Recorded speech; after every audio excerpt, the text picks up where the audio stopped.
Lalu setelah ditentukan, Ibu Bapak kan sudah menentukan alurnya. Oh, saya mau ngajarin apa dulu. Setelah ini ngajarin apa, setelah ini ngajarin apa kan sudah ditentukan ya. Jadi kita hanya menetapkan secara standar, kali lagi hanya capaian pembelajaran. Yang kita tetapkan itu hanya capaian pembelajaran. Standarnya hanya capaian pembelajaran. Tujuan-tujuan itu Ibu Bapak. Bisa jadi ada Ibu Bapak merumuskan tujuan pembelajaran, ibaratnya menentukan KIKD-nya ya. KD-nya seperti saat ini ada yang untuk mencapai itu ada 10 tujuan. Yang lain ada 5 tujuan, yang lain ada 9 tujuan. Variasi itu mungkin silahkan aja terjadi. Silahkan Ibu Bapak yang menentukan. Nah, setelah menentukan alur tujuannya, oh saya ngajar, tentukan alur ngajar setelah ini materi ini apa, setelah ini materinya, lalu yang diajarkan di kelas 1 sampai mana, lalu di tahap kelas 2 sampai mana. Nah, setelah Ibu Bapak menentukan alur yang akan diajarkan, baru Ibu Bapak buat perencanaan pembelajaran. Perencanaan pembelajaran RPP lah ya. Kalau di K13 sama dengan RPP, atau kita sebut dengan modul ajar, ini sama saja. Nah, Ibu Bapak, tujuan mengembangkan modul ajar, tentunya Ibu Bapak kan perlu menyusun perencanaan pembelajaran kan. Selama ini pun kan Ibu Bapak menyusun perencanaan pembelajaran. Nah, perencanaan pembelajaran ini, Ibu Bapak, modul ajar ini, secara prinsip ini kita kembangkan adalah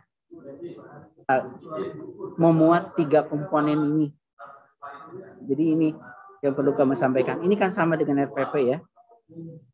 Penulisan modul ajar bertujuan membantu peserta didik melaksanakan proses pembelajaran. Nah, komponen modul ajar ini sesuai dengan kebijakan saat ini, dan ini juga sudah kita sinkronkan dengan standar proses, mohon di bawahnya peluru, standar draft standar proses yang dalam proses penetapan, dan sudah selaras juga dengan Kepdikbud 56. Jadi yang penting Bapak, dalam modul ajar itu ada tujuan, ada langkah-langkah kegiatan, ada asesmennya. 3 hal ini. Tujuan pembelajaran kan Ibu Bapak di awal sudah menentukan alurnya. Yang pertama tujuan apa, yang kedua tujuan apa, tinggal simpan tujuannya. Setelah itu Ibu Bapak buat langkah-langkahnya untuk membelajarkan, termasuk bagaimana menggunakan media pembelajaran. Yang ketiga, tentukan asesmennya. Ini kan selama ini puluhan tahun Ibu Bapak sudah melakukan. Nah, di dalam langkah pun kita tidak mengharuskan harus ada kegiatan awal, inti, penutupnya. Yang penting kegiatan untuk mencapai kemampuannya apa. Bisa jadi langsung kegiatan inti, bisa jadi langsung ya tahapan berlanjut tanpa kegiatan awal. Jadi memuat 3 komponen ini secara prinsip modul ajar itu sama dengan RPP. Jadi memuat tujuan pembelajaran, memuat langkah-langkah kegiatan, memuat asesmen. Tujuan apa? Kompetensi dan lingkup materi tadi yang sudah Ibu Bapak pada saat menentukan alur, Ibu Bapak kan sudah menentukan alurnya apa saja. Nah, tinggal ambil dari tujuan yang sebelumnya Ibu Bapak katakan. Lalu kegiatan, oh saya untuk mencapai tujuan itu apa saja yang harus saya lakukan? Kegiatan apa saja yang harus saya lakukan?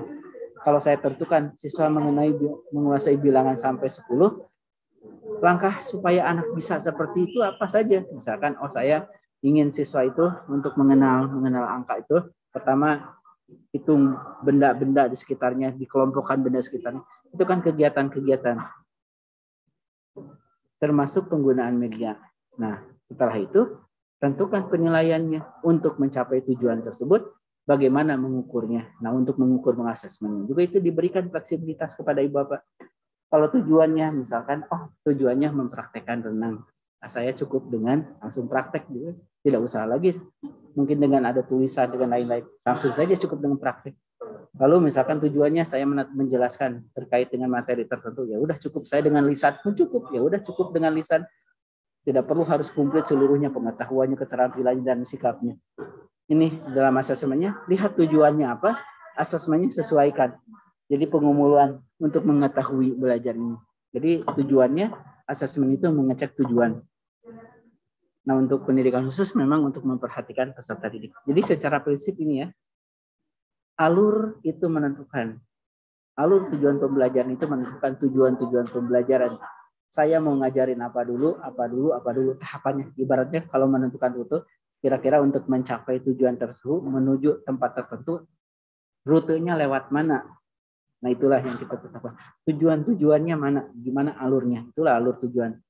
Setelah itu, Ibu Bapak buat modul ajar, perencanaan pembelajaran. Nah, perencanaan pembelajaran kan selama ini sudah menyusun ya, apa itu tujuannya apa, langkahnya apa, asesmennya apa. Ini kan sudah lama saya yakin Bapak membuat perencanaan pembelajaran FPP. Pemerintah memang tahun lalu menyiapkan contoh-contoh. Nah, ini boleh Ibu Bapak, kalau mau pakai langsung juga silahkan. Ibu Bapak modifikasi silahkan. Tahun lalu memang kita menyiapkan contoh. Tapi secara prinsip modul ajar itu hanya memuat hal ini. Nah, Ibu Bapak dapat mengembangkan kalau merasa Ibu Bapak, contohnya mungkin nggak cukup 3 contoh tadi. Saya ingin informasi umum juga lengkap, komponennya lengkap, lampiran lengkap, itu silahkan dikembangkan masing-masing, disesuaikan. Tapi secara prinsip hanya memuat komponen ini aja. Tujuannya langkah-langkah asesmen kan selama ini Ibu Bapak sudah menyusun. Nah, Ibu Bapak dalam rangka mengimplementasikan kurikulum ini, kalau Ibu Bapak belum mampu bikin cara mencapainya, alurnya seperti apa, lalu contoh perencanaannya seperti apa, boleh pakai contoh yang kita berikan, tidak usah bikin lagi, tinggal pakai langsung, download pakai langsung, silahkan. Jadi fokus pembelajaran itu benar-benar langsung bagaimana proses pembelajaran terjadi. Satu, bagaimana nantinya pembelajaran itu fokus ke kompetensi esensial, pembelajarannya lebih mendalam. Jadi bisa langsung fokus bagaimana pembelajaran lebih mendalam. Bagaimana pembelajaran yang menyenangkan. Nah, itulah yang nantinya Ibu Bapak perlu lakukan. Kepedulian kita adalah peserta didik kita. Bagaimana membangun para peserta didik kita untuk tumbuh dan berkembang. Jadi capaian pembelajaran itu terkait dengan kompetensi minimum esensial yang perlu dikuasai. Kita sudah mengurangi materi-materi yang banyak. Jadi kita kurangi materi-materi dalam capaian pembelajaran ini. Kemarin yang mengimplementasikan banyak yang menyampaikan kok materinya cukup habis dalam 4 bulan kami sudah habis. Justru kami sengaja mengurangi materi agar apa? Agar kemampuan anak itu bisa lebih mendalam, tidak dijajali berbagai materi. Jadi bukan dicepat-cepatkan habis materi disampaikan saja tanpa dikuasai. Justru waktu yang ada kita kurangi materi dalam capaian pembelajaran itu agar Ibu Bapak di dalam penentuan ke dalam pembelajaran itu cukup waktu Ibu Bapak untuk melakukan pembelajaran yang mendalam, dilakukan tanya jawab, dilakukan diskusi, dilakukan berbagai metode, model, sehingga penalaran anak itu bisa terbangun. Ibu Bapak tidak dikejar-kejar lagi materi. Kalau selama ini mungkin yang kita tetapkan materinya dari pusat, Ibu Bapak belum selesai materi, saya belum harus mengejar ke materi yang selanjutnya. KD yang satu harus segera ke KD yang kedua, ketiga. Karena kalau nggak segera beralih, Ibu Bapak nanti khawatir tidak tersampaikan. Nah sekarang Ibu Bapak yang mengatur ritmenya. Tujuannya, saya menetapkan tujuan ini. Kemampuan awal anak itu seperti anak saya itu seperti ini tahapannya. Maka yang paling logis saya tetapkan tujuannya seni. Setelah itu saya menentukan tujuan ini. Nah, itulah sehingga pembelajaran Ibu Bapak tidak dikejar-kejar. Saya belum tahu, takut nggak kekejar. Nah, Ibu Bapak yang menentukan tujuan, Ibu Bapak yang menentukan perkiraan. Sehingga Ibu Bapak di dalam pembelajaran, realitas di dalam proses pembelajarannya, karena Ibu Bapak yang menentukan tujuan pembelajaran, dan kita sudah upayakan kurangi materi-materi yang tidak terlalu penting, real nyata di dalam pembelajaran di kelas adalah pembelajarannya lebih mendalam. Ada interaksi, ada tanya jawab, penalarannya dibangun. Jadi waktu yang ada bukan dihabiskan materi itu, dihabiskan menjadi 4 bulan sudah kita kurangi. Tapi waktu yang ada itu Bapak digali pemahamannya, ada yang nanya jawab di diskusi gitu ya, model-model discovery learning, problem based learning, dan model-model lain itu diterapkan. Sehingga bukan hanya sekedar transfer pengetahuan, bukan hanya sekedar ceramah. Itu yang kita harapkan. Jadi dengan mengurangi kompetensi yang banyak, mengurangi materi itu, Ibu Bapak, yang kita harapkan aja siswa-siswa itu bisa lebih mendalam pengetahuannya, penalarannya bisa lebih dikuasai, dibina. Nah, sehingga itu yang mestinya bisa terjadi di dalam proses pembelajaran kita. Sekarang kita sudah memberikan kepercayaan kepada Ibu Bapak untuk menentukan, mengatur ritme, menentukan cara, mengatur rute, mencapai tujuan tersebut. Tidak diseragamkan kembali sehingga beragam karakteristik bisa disesuaikan. Itulah yang semangat ingin kita berikan kepada Ibu Bapak, memberikan fleksibilitas, memberikan percayaan kepada Ibu Bapak untuk mengembangkan apa yang perlu dikuasai anak tanpa dikejar-kejar materinya. Maka yang kita tetapkan tadi kompetensinya itu kita tetapkan, oh inilah tujuannya. Mau pakai cara apa, alur apa yang mau diberikan, apa saja tahapannya, kita berikan kepada ibu bapak. Karena tentu beragam karakteristik. Oleh karena itu, kita buatlah, silahkan buat dulu alur. Ibu bapak kan harus membuat, kalau mau mengajar, membuat perencanaannya kan, ada perencanaan tahunan, ada perencanaan harian yang dalam RPP. Nah itu yang kita dorong, ibu bapak buatlah perencanaan tahapannya itu seperti apa, tahunannya, 2 tahunannya. Baru tuangkan ke perencanaan harian dalam bentuk RPP atau modul ajar. Selama ini kan udah ibu bapak lakukan ya. Nah sekarang ibu bapak bukan hanya sekedar dokumen nantinya, tapi benar-benar merancang itu sesuai kebutuhan peserta didik kita. Nah, itu secara prinsip pengembangan alur tujuan. Jadi memberikan kepercayaan kepada ibu bapak untuk menentukan rute terbaik mencapai tujuan. Karena kita tidak ingin menyeragamkan kembali. Untuk mencapai tujuan itu belum tentu cocok untuk semua tempat. Maka kita berikan kepercayaan kepada ibu bapak menentukan alur-alur dan mempercayakan kepada ibu bapak membuat perencanaan harian. Nah harian ini kan selama ini udah ibu bapak lakukan kan, modul ajar ini, RPP ini kan sama aja dengan RPP, membuat tujuannya, langkah-langkah, asesmen, prinsipnya cukup membuat komponen ini. Ibu bapak mau membuatnya setengah halaman silahkan, 1 halaman silahkan, 21 halaman silahkan kebutuhannya disesuaikan kebutuhan ibu bapak. Jadi kita sistematika, mau ibu bapak buat perencanaan dalam bentuk PowerPoint silahkan, mau dalam bentuk Excel silahkan, mau dalam bentuk Word juga silahkan. Yang penting komponen ini yang terpenuhi oleh ibu bapak, tujuan, langkah-langkah, dan asesmennya.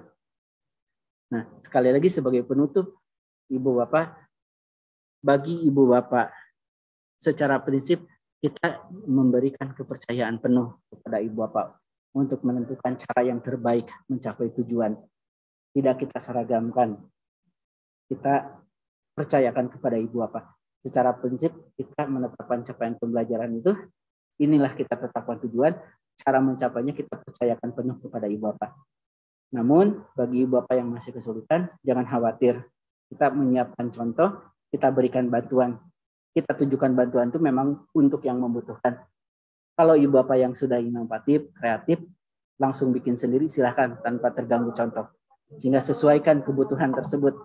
Kalau memang butuh bantuan, pakai contoh yang ada.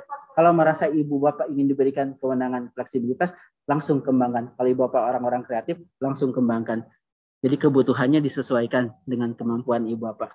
Nilai kemampuan diri, apakah saya memang inginnya hanya pakai ngikuti yang dipandu, yang selama ini dipandu, dituntun gitu. Apakah selamanya akan dipandu, dituntun, ya silahkan. Kalau memang orang-orang kreatif kita tidak ingin batasi, silahkan ruang kreatif Bapak kita buka, silahkan kembangkan sendiri pemikiran Ibu Bapak, tahapan-tahapan, cara-cara strategi yang menurut Ibu Bapak terbaik untuk meningkatkan kualitas para peserta didik kita. Itulah mungkin terkait dengan pengantar capaian pembelajaran yang kita tetapkan. Lalu Ibu Bapak perlu menyusun perencanaan alur-alur yang perlu disusun. Secara prinsip kan tentukan tujuan-tujuan. Selama ini pun Ibu Bapak menentukan indikator-indikator. Tentukan alurnya, perencanaannya, tahunannya, tentukan perencanaan hariannya. Kan alur tujuan pembelajaran itu seperti perencanaan tahunan, seperti membuat silabus. Selama ini pun udah Ibu Bapak lakukan. Cuma lebih kita simpelkan lagi, tujuannya saja urutkan, bukan hanya sekedar dokumen. Setelah itu buat perencanaan yang memuat tujuan, langkah-langkah, dan asesmen.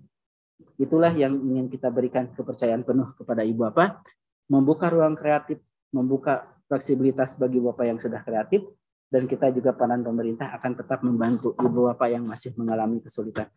Itu saja mungkin dari saya pengantar terkait dengan perumusan tujuan pembelajaran, alur tujuan pembelajaran, termasuk penyusunan modul ajar. Terima kasih. Assalamualaikum warahmatullahi wabarakatuh.